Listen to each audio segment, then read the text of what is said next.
Sanibonani molweni bomama, ngolwesine namhlanje, imini yabomama. Ndiyanibulisa ngegama elihle lenkosi yam uYesu Kristu. Emva kwemini nje, ndiyayazi okokuba singoomama besinqwenela ukuba singahamba siye ezindlini zokukhonza siyothandaza khona uThixo wethu, kodwa ke siyayazi isimo esibhekene naso ekuhlaleni nakwikhantri yethu. uThixo woxolo ke abe nani, kodwa ndiyathemba okokuba la mazwi ndiza kwabelana nawo kunye nani aza kunanelisa. Ilizwi lethu lanamhlanje sizolifumana phaa kwincwadi yeziKronike zesibini, chapter 20. Izikronike zesibini, ichapter 20. Sizawuqala ufunda nje phaa kulaa vesi ezimbini, verse 14 and 15. Izikronike zesibini, chapter 20, sifunde kwiverse 14 and 15. Ifundeka ngolu hlobo ke ngesiXhosa. uYahaziyeli unyana kaZekariya, unyana kaBhenaya, unyana kaYehiya, unyana kaMathaniya umLevi, wakoonyana baka-Asafu, wafikelwa ngumoya kaYehova ephakathi kwebandla elo, wathi, bazani indlebe nonke maYuda, nani bemi baseYerusalem, nawe kumkani uYehoshafati. Utsho uYehova ukuthi kuni, musani ukoyika, musani ukuqhepuka umbilini ngenxa yale ngxokolo inje ukuba nintsi, ngokuba imfazwe le asiyo yethu, yekaThixo. Mandifunde nange-English so that abanye abantu bazokwazi ukuyiva. The book of 2 Chronicles, chapter 20, verse 14 and 15. Then the Spirit of the Lord came upon Jahaziel, the son of Zechariah, the son of Benaiah, the son of Jael, the son of Mattaniah, a Levite of the sons of Asaph, in the midst of the assembly. And he said, listen, all you of Judah, and you inhabitants of Jerusalem, and you, King Jehoshaphat. Thus says the Lord to you, do not be afraid nor dismayed because of this great multitude, for the battle is not yours, but God's. Liphela kapho ke ilizwi lethu, kodwa amazwi endifuna sigxile kuwo ngala apha kulaa vesi ye-15. Laa mqolo nje umncinci othi, utshilo uYehova ukuthi kuni, musani ukoyika, musani ukuqhepuka umbilini ngenxa yale ngxokolo inje ukuba nintsi, ngokuba imfazwe le asiyo yenu, yekaThixo. Sikelele ke inkosi ukufunda kwelizwi layo ngoku nangonaphakade. Amen. La mazwi athethwa umprofeti apha, amazwi la alumkisa amaSirayeli kunye namaYuda. uYehoshafati ke ukumkani wakwaJuda welo xesha wathatha intambo emveni kokuba utata wakhe uAsa eshonile. Asa lowo owayengamthandi, engamvisisi uYehova, Asa lowo owayesenza izinto ezingafanelekanga emehlweni kaYehova, kodwa wathi wakubhubha uThixo wamsusa uAsa, ebona okokuba abantu bakhe uyabonakalisa. Wathatha intambo ke ngokunyana wakhe, kodwa ekungeneni konyana wakhe izinto ziye zatshintsha. Unyana uye watshintsha iattitude yakhe, wazazi okokuba ungunyana kaThixo, wenza yonke into efunwayo nguThixo. uYehoshafati ke uye wazichitha zonke izinto, yonke imifanekiso eqendiweyo eyayikhonzwa ngelo xesha, wachitha konke izinto ezinxamnye nomthetho kaThixo, kuba ebonile okokuba zonke zonto azibenzelanga nto. Kodwa uThixo namhlanje uthetha ngomprofeti uthi, le mfazwe asiyo yenu, le mfazwe lena yekaYehova, le mfazwe lena yekaThixo. Namhlanje xa ndifanekisa le mfazwe ithethwayo apha, xa siyijongile siyayibona okokuba imfazwe inkulu kakhulu. Imfazwe siyayibona okokuba asinakumelana nayo, kodwa uThixo uthi le mfazwe asiyo yethu, yekaYehova. Masiyinikele kuThixo imfazwe esijongene nayo, ngokuba nguye oyaziyo kokuba uza kulwa njani na nale mfazwe simelene nayo. Asiyo yethu ke imfazwe, funeka thina sibhekise kuye.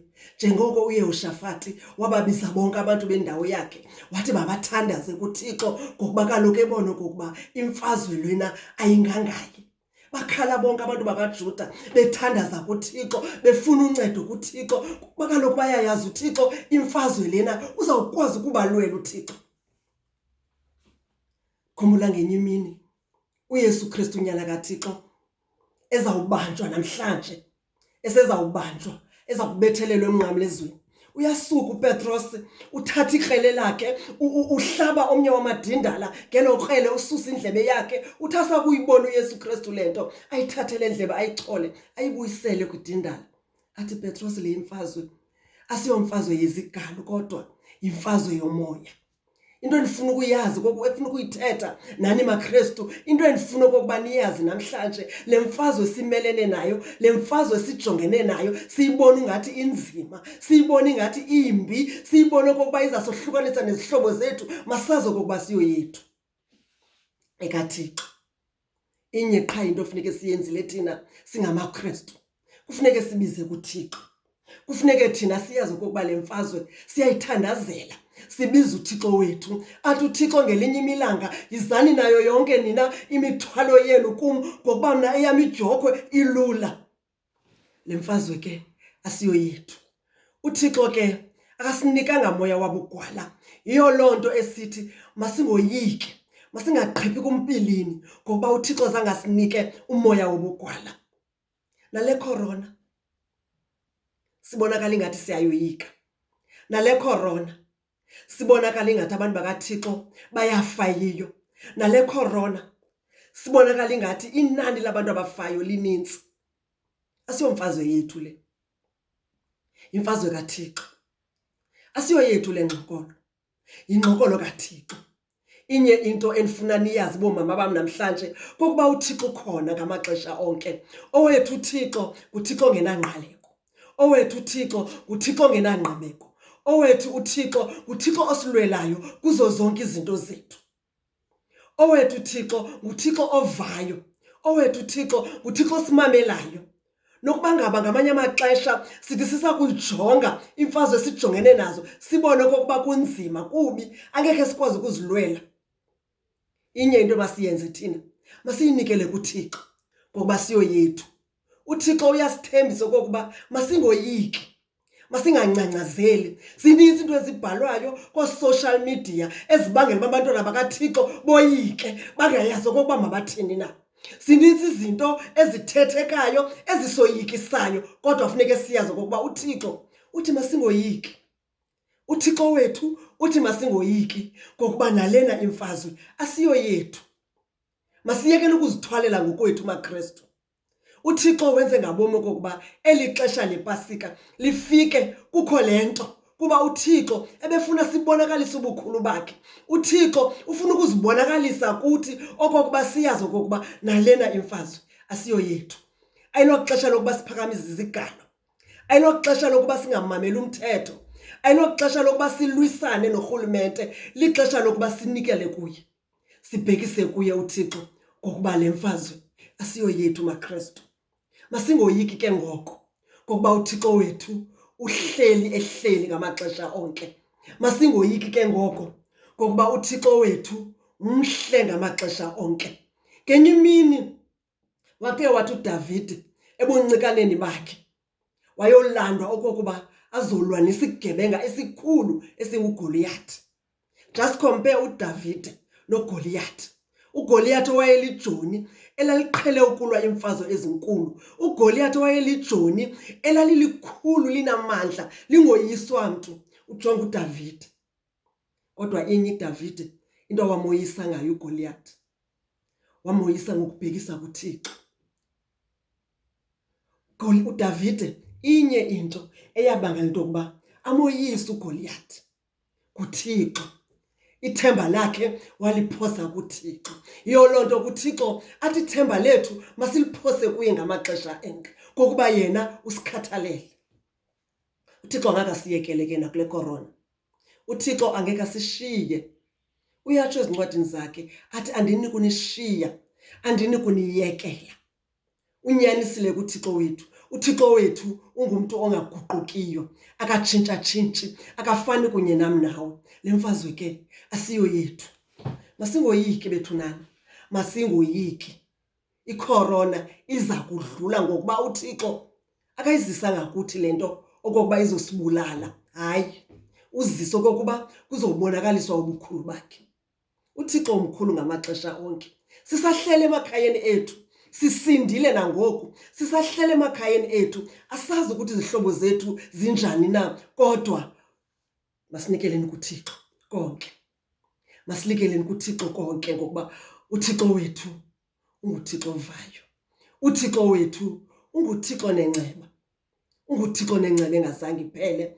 Athi umculi wasekhaya, kubo bonke uThixo akekho uThixo njengaye, ngokuba inceba zakhe zimi ngonaphakade. Sizawusinda nakule corona. Iza kudlula nale corona.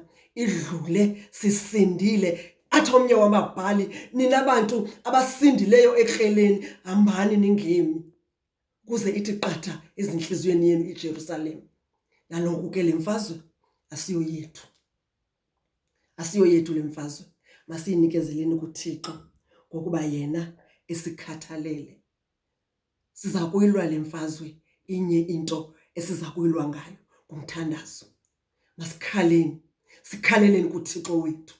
Ngokuba nangenye imini amaSirayeli athi kunzima okokuba mawawele ulwandle elubomvu, kodwa akhala kuThixo. uThixo wabonakala wavula amanzi kubini, adlula. Naloku nje icorona iza kudlula. Funeke siyazi ukuba le imfazwe asiyo yethu, yekaThixo. Masingoyiki next. Masingoyiki izinto zithethwayo. Thina inye into emasiyenze njengabantwana bakaThixo, masihlale emthandazweni. Sikholwe, sithembe okokuba uThixo wethu uza kusisindisa, ngoba kaloku le mfazwe asiyo yethu, yekaThixo. Masihlale singoyiki ke maKristu. uThixo wethu uhleli emhle ngamaxesha onke. Mawasaneleke la mazwi ngegama elihle likaYesu Kristu Nkosi yethu. Amen.